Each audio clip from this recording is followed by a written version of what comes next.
What is the purpose of life? What is the purpose of your life? Why are you here?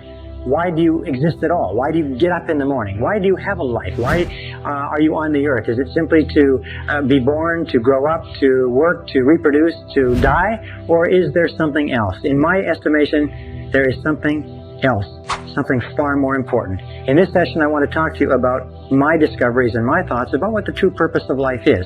The true purpose of life, in my estimation, is to find a mission. Some of the wisest men and women of this century and of previous centuries have looked at this whole idea of why a human being is put on this earth, and they've come to the conclusion that we are put on this earth to fulfill our potential by finding our true mission in life. Emmett Fox calls this your heart's desire. What is your heart's desire?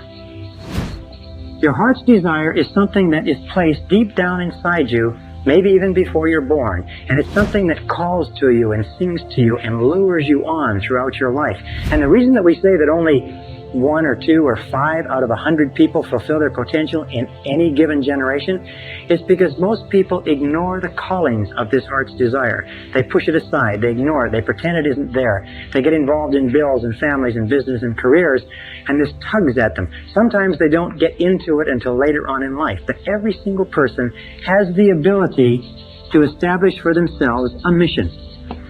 So then let's look at the men and women who have affected mankind in the most positive and profound way throughout all of history.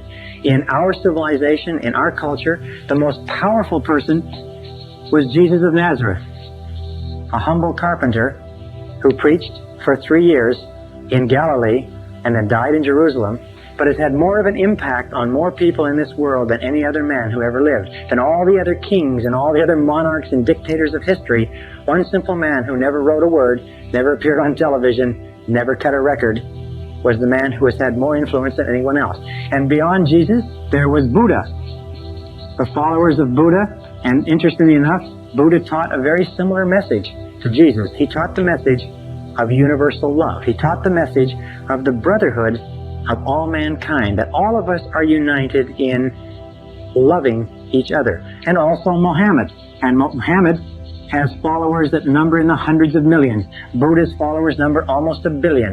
The followers of Jesus number probably 2 billion. And if you look down the people who have been affected by them, you have St. Francis of Assisi, has had a profound influence, establishing the Franciscan order. You have, in our day, you have Mother Teresa of Calcutta, having a profound influence. You have my mentor, Albert Schweitzer of Africa. Schweitzer, D-B-I-T, Schweitzer, and you have people like Florence Nightingale and others. What is the unifying theme of these people? A man named Ralph Waldo Trine wrote a wonderful book many years ago called What the Whole World's A-Seeking, what the whole world is looking for. And his conclusion, very wisely, that what the whole world is looking for, what you and I are looking for, is some mission that we can lose ourselves in, that somehow enriches and ennobles and benefits the lives of other people. In fact, we have found that we only become great to the degree to which you are able to lose yourself in something bigger and grander and better than yourself. That's why selfish people, for instance, people who think only of themselves, are only to be pitied because they never have any joy or happiness or fulfillment. Now, Mother Teresa or Albert Schweitzer, some of these people, maybe they never made very much money, but the contribution that they made, the model that they set, the example that they set for us, has affected more people than perhaps all the people who made money throughout all of history. It's only when you find a mission in which you can lose yourself that you achieve true greatness in life. From the time we began this seminar to now, we have been aiming it at this one simple conclusion, that the purpose of life, your purpose, your earthly purpose, is simply this. It is to develop and become a totally loving person. It is to look at the great models of mankind, and you'll find that the great models of mankind, the ones who have had an impact far beyond their times, Jesus and Buddha and Muhammad and the teachers and scholars of all the religions, have been those who have strived toward becoming totally loving toward other people. They have given their entire lives in service, and service is the word. How can you tell if you're a loving person? You can tell by the value and the quality and the quantity of the service that you give to others, unselfishly from your heart with no hope of reward. Now, by becoming totally loving persons, there's a very simple measure. We develop loving relationships. That's why we talk about how important it is with regard to our marriages. There are many people who want to go out in the world and develop loving relationships, but they haven't yet developed those beautiful loving relationships at home with their spouses and with their children, with their close friends. So developing loving relationships is the highest order of human life. How can you tell? Because at any single time in your life, if you want to take stock of your assets, if you want to take stock of your accomplishments, your most precious resources, you will find that they will always be caught up in the people that you love and have loved, and the people who love you and who have loved you. That when you look back over the landscape of your life as an adult or as an older person, you'll look back and you'll find that you won't remember the money that you made or the careers that you built or the jobs that you have. What you'll remember is the people you loved and the people who loved you and the people who still do. So developing a high quality and quantity of loving relationships is the great business of life. The people like Jesus and Buddha and Mohammed and St. Francis and others of this day and previous days are men and women who committed their lives to serving others, and they did it because they had this tremendous love to give away to mankind. Now, how do you become a totally loving person? It's not that complicated. It's not easy, but it is simple. Number one is accept yourself unconditionally. Accept yourself as a valuable and worthwhile human being. Don't be the type of person who doesn't feel that they're good enough. Just accept yourself unconditionally. Recognize that you were put here on this earth for a specific purpose, a valuable purpose, that God doesn't make anybody extra, then God don't make no junk, that there is nobody on this earth that is here for no reason. Everybody has a purpose, and your purpose is to find your purpose. Your purpose is to find your mission, the place where you can make a significant contribution. The second part of becoming a totally loving person is to accept total responsibility for everything that you are and everything that you become. Accept total responsibility, which means no blaming, no excuses. Just get on with it. Number three is learn to forgive. Again, the key to the kingdom of heaven is forgiveness. The key to the kingdom of heaven, the key to all spiritual development, the straight gate is forgiveness. The ability to freely forgive other people. No grudges, no anger, no frustration, no grudges. Just let go of all grievances against you. That's why it says in the Lord's Prayer, it says, and forgive us our sins as we forgive those who have sinned against us. Number four is feed your mind with loving thoughts. Feed your mind with loving, positive thoughts. Don't feed your mind with mental candy. Don't feed your mind with mental junk. Feed your mind with the kind of thoughts that are consistent with you becoming the very best person that you can possibly be. Number five is set noble goals and work toward them. Set noble goals and ideals to be the guiding lights of your life.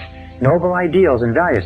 Say to yourself, are these the values, are these the goals, are these the ideals of the very best person that you could possibly be? Number six is take good care of your body. Take good care of your body. Remember, the body is the temple of the soul. Take good care of your body. Put into it good food.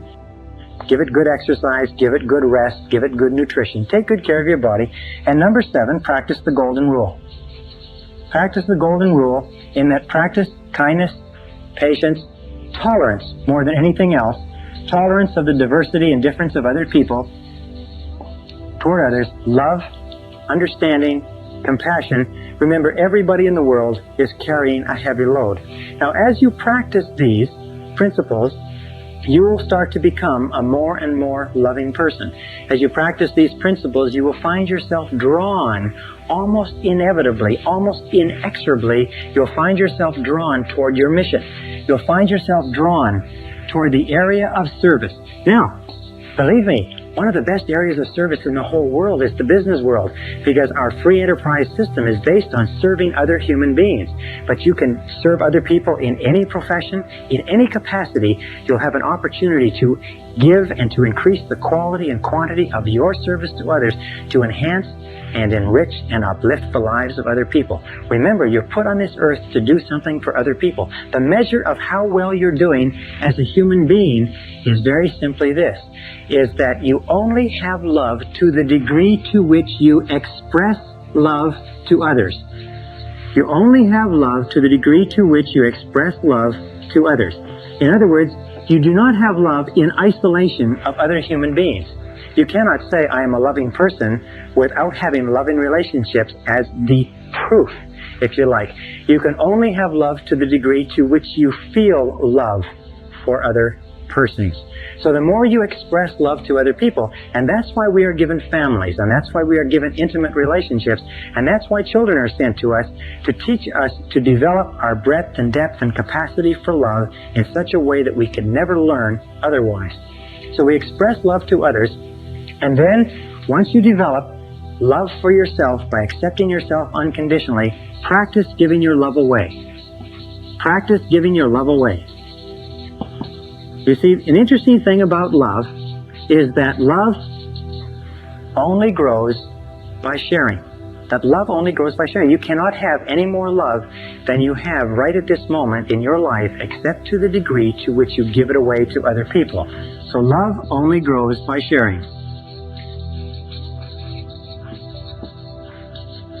Now, the wonderful thing is that the more you give away, the more you have. The more you give love away, the more you have. So the more you give, the more you have to give. The less you give, the less you have to give. This is where the law, the more you give, the more you have. You can never give it away. This is where the law of sowing and reaping comes in more than anything else. The law of compensation, in that if you give just a little bit of love away, just a little bit, it's enough. Because that alone will cause a flow to start coming back to you. If you give a little bit more and more will come back to you until you get onto the upward spiral of life. Now, many years ago, I met a beautiful grandmother who had come up in a home where her parents had taught her to be kind and compassionate and loving to others. And when her parents died, she went back and met with her other brothers and sisters to divide up their possessions. And there's only one thing that she wanted. She'd married a very rich industrialist. The only one thing she wanted was a little plaque that hung over the fireplace of that loving home all the time she was growing up. And on the plaque was a little quatrain or a little verse. And when she told it to me, I wrote it down, and I'll share it with you. And it said this. It said, only one life that soon is past. Only what's done with love will last. Only one life that soon is past. Only what's done with love will last. Now, if you understand that, you realize if you look back over your life, you'll find that only the things that you did with love have lasted. Only the things that were done with love have had any lasting value. And if you use that as your guiding, organizing principle in life, that only what's done with love will last, you will start to move and evolve more surely toward the stars. The opposite of love is fear. The opposite of fear is love. If fear is the great obstacle that holds us back from fulfilling our potential, love is the great doorway that kicks open all the possibilities of the universe for us. And if you will practice this, first of all, learn to love and accept yourself unconditionally. You are valuable. You are a valuable and worthwhile human being. No matter what happens, you are still a valuable and worthwhile human being. Love yourself unconditionally. Accept full responsibility for your life. Freely forgive others. Look for the best. Take care of yourself. Work on goals that are worthy of you. Set a mission that is challenging for you, and practice giving your love away to others, and you will develop more surely toward the stars. I wish you luck. I wish you success. I wish you love. Thank you very much.